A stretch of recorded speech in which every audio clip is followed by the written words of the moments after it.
Bonjour à toi, c'est Forbiats. Aujourd'hui, on va voir ce que c'est que le marketing olfactif, une technique de manipulation désormais répandue dans le monde entier. Il est donc désormais temps de t'en parler.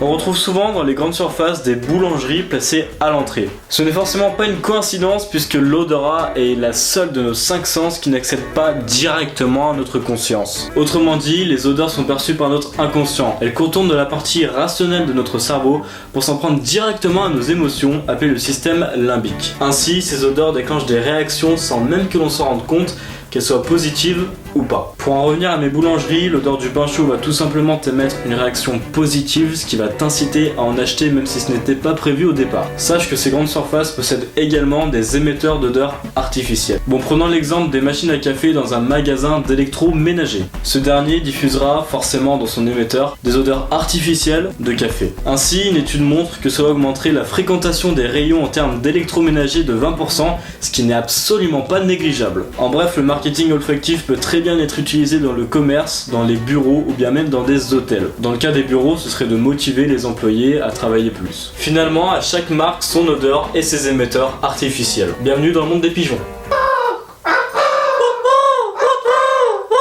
Je le fais bien? J'ai jamais fait.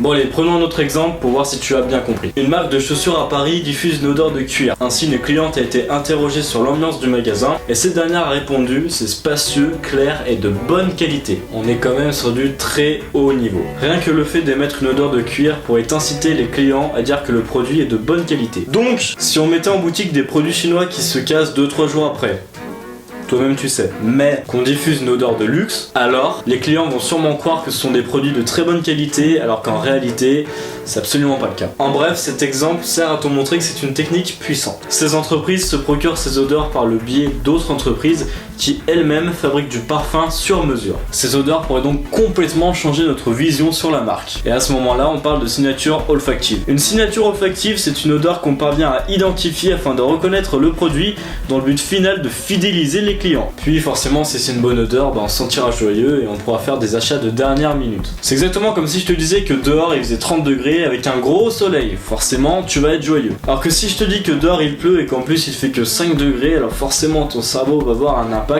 et cela va jouer sur ton comportement. Et donc là, forcément, tu seras moins joyeux. Et bien, c'est exactement pareil avec les parfums. En espérant que la prochaine fois, tu feras attention quand tu feras tes courses. En attendant, je t'invite à rejoindre ma page Facebook en tapant Forbiats dans la petite barre de recherche. On est que 5, alors vas-y, fais-toi plaisir. Sans oublier Twitter, toujours en tapant Forbiats dans la petite barre de recherche. Cela m'aidera énormément pour te poser directement des questions. Je te dis à très bientôt et en attendant, n'oublie pas d'avoir l'esprit analytique.